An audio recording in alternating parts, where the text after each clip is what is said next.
Hello, hello, hello. Thank you guys for joining me. I know it's been a little while. I've been a little busy and I'm back. I'm doing everything I need to do to make things happen. So I'm hoping you are doing the same for you. And as this is really important to me and that I love to share my ins and outs of this particular segment, especially, I came to let loose. I'm kidding.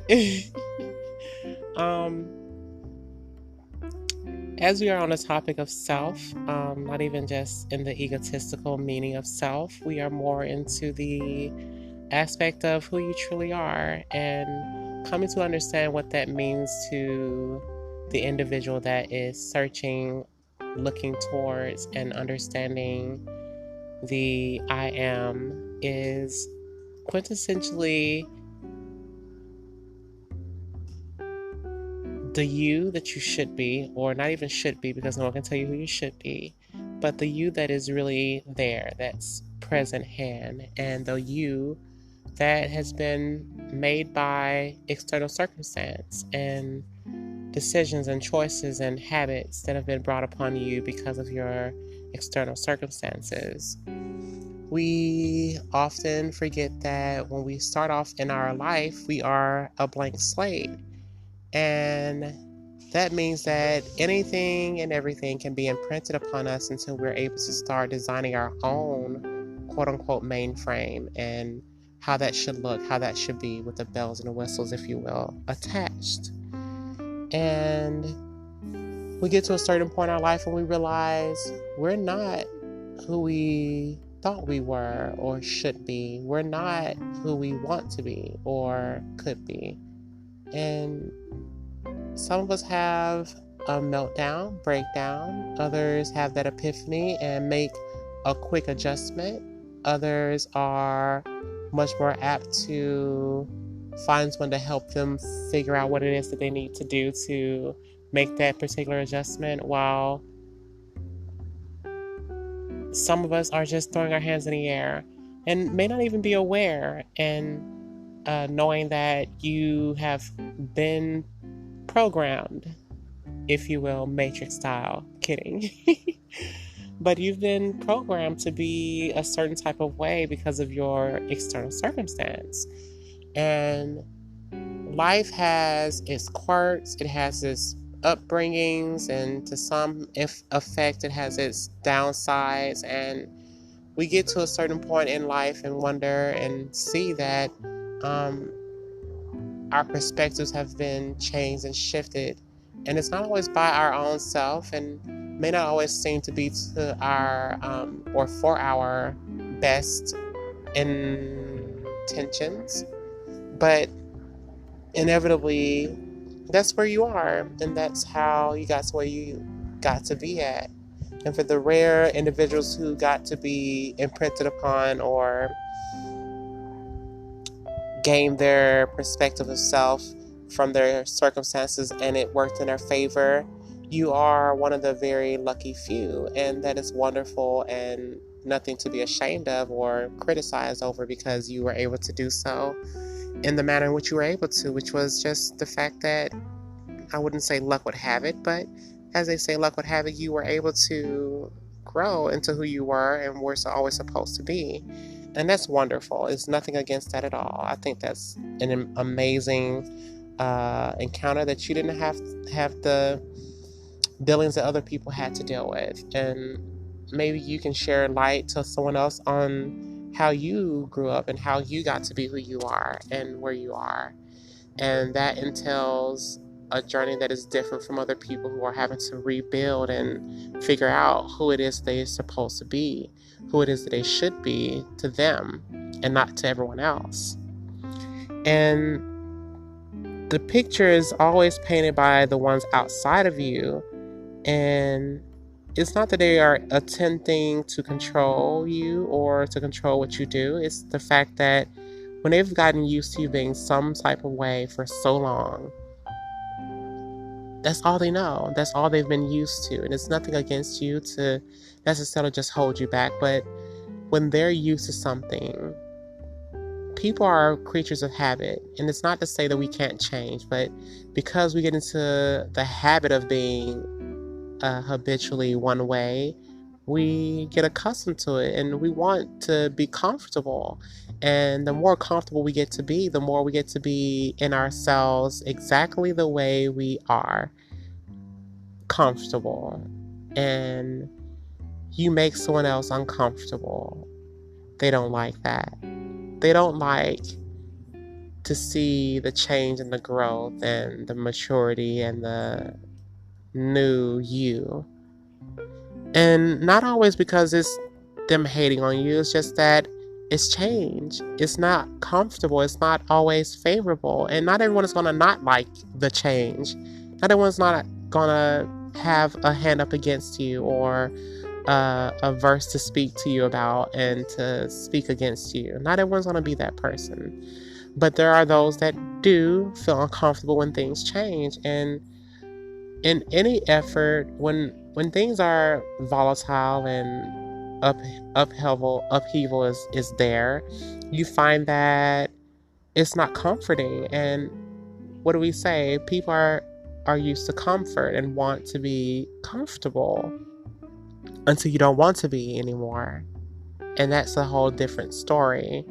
And that brings a level of disconcertment for some people and discontentment and not really knowing where they're supposed to go and how to deal with things that have changed. And that's okay. Well, for you, you have to become aware that that can't make you not have to change for yourself because you know what you need. And they have to learn that them being uncomfortable is only a short period of time if they really, truly value you in the way that they should. And not everyone can, not everyone will. And as a great teacher might have said before, some people are roots, some people are tree trunks, some people are the branches, the limbs, and some people are leaves meant to fly away. And not everyone will be the people that you want them to be and stick around. And that's the truth. You have to be very aware of the fact that not everyone is going to be you. Not everyone's going to be comfortable with the brand new you. And as you change and shift and grow, you'll find that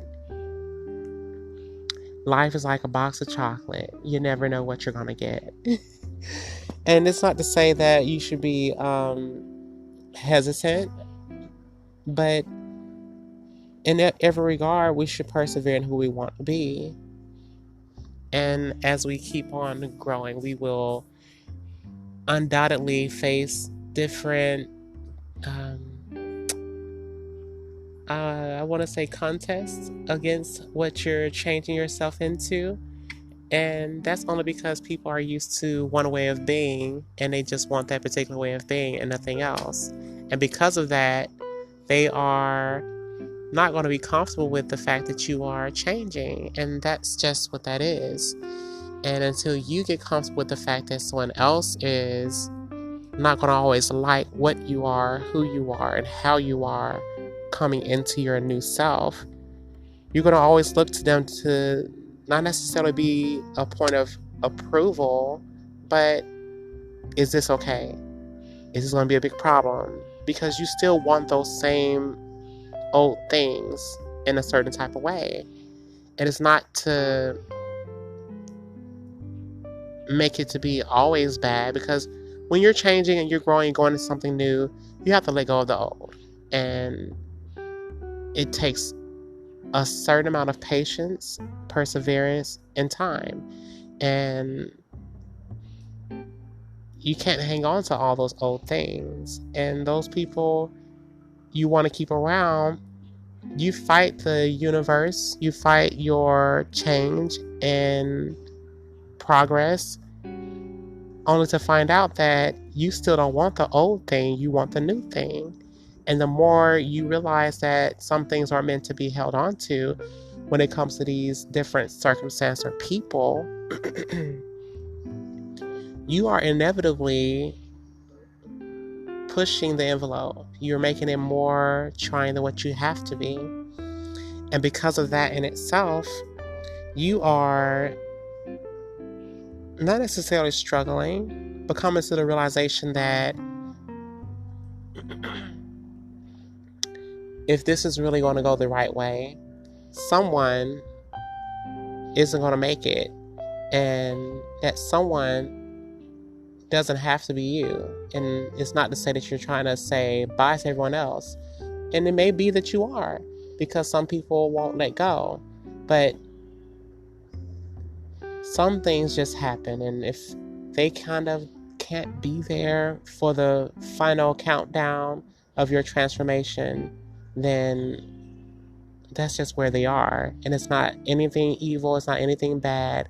It just means that you're at this particular state of point of your life, and that's just how it is. And we also have to be cognizant of what we do and how we do it, because if we're just being off-putting and not being very uplifting and open to other people being here, then the inevitable output and outlook will end up being that we don't get where we want to be, and the circumstances change, it shifts, and you become the opposite of what you're going for. What do I mean by this, if you will?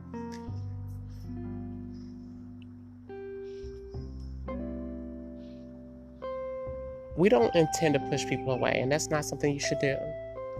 So if your ego is in the wrong place and your mindset is in the wrong intention, then whatever you're doing to shift your focus and to shift your way around may not be in the right way. So you have to be aware of the hows and whys and who's and where and when, because it could be that you're only changed because you don't like something, and that particular something doesn't make you very comfortable. You don't care about this, and you don't want this, you don't want that. And granted, in certain circumstances, it's okay, but there are other circumstances where it's more immature, less maturity on your end, or incapability